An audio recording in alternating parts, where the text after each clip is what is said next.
As we discuss this, welcome to another video. As we discuss this, I've been talking about the mating, and I've been talking about the social hierarchy, and the bigger one takes preference over the smaller one.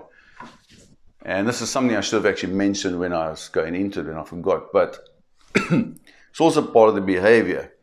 It's a very short video, but it's an important piece of information. There is a scenario where a larger great white shark will avoid a smaller great white shark. And that scenario occurs, if it occurs the other way around, it's much more profound. The avoidance is kind of frightening. The shark is frightened. You can see it's frightened.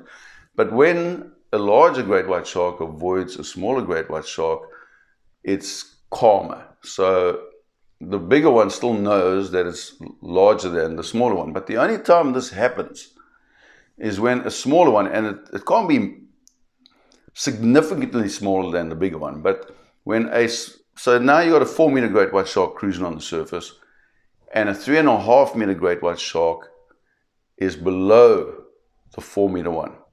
Now, if it's subsurface, when they're subsurface, it doesn't matter too much to the larger of the two sharks. So you've got 4-meter one here, and you've got a 3.5-meter one, 2 meters below it. And when they're subsurface, the bigger one will just move off. They don't like another great white shark below them, because that puts them into a vulnerable situation. Now, they won't attack each other, but they're still not stupid enough to just throw caution to the wind. They still have this protection. They've got a very strong self-awareness, self-protection about them. They don't like, as I said, they don't like other great white sharks getting too close to them.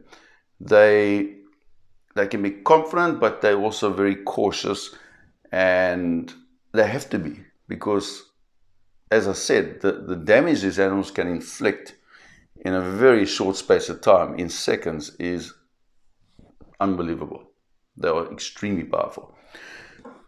But, so when they're subsurface, both animals are subsurface, what's interesting is that the larger one on top will often avoid, not always, will often avoid the smaller one below it. And it'll just break away quite calmly.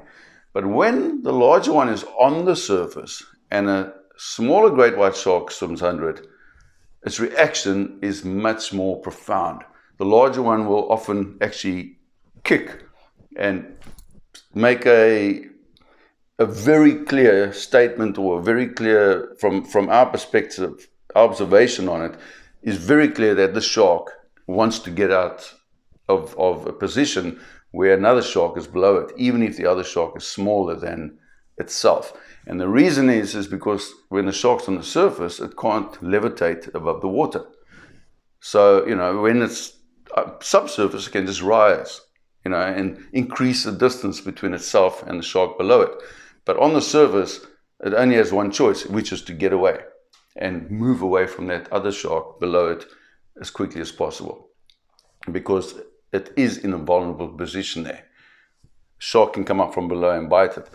The chances of it happening, I've never seen a smaller great white shark actually go for a larger great white shark. I've never seen that, and I've been working with these animals, as you know, for many, many, many years, and I've worked with thousands of them, and I've worked with them in large groups. I mean, the most great white sharks I've ever seen in one morning was 33. I've tagged 18 great white sharks in one morning in a couple of hours. So there's a group of them, and you see this. But I have seen larger ones taking out smaller ones when the smaller one doesn't give the larger one respect. And even in that scenario, as I've explained in behavior with notchfin, etc., the larger one gives the smaller one a lot of warning. I've seen great white sharks, larger great white sharks, that are not being respected by a smaller one, actually come and nudge the smaller one and nip the smaller one. And the smaller one just doesn't give a shit. It's like a little punk teenager, with his jeans hanging around halfway down his butt, and he's with a tattoo all over the place, and he's like, screw you. and eventually the bigger one whacks it, the smaller one. It's not normal. It's not normal. I wouldn't say it's not normal. It's extremely infrequent, but I have seen it happen on several occasions. So there we go. Where did this video start? Oh, so that is the scenario where a larger great white shark will give way to a smaller great white shark.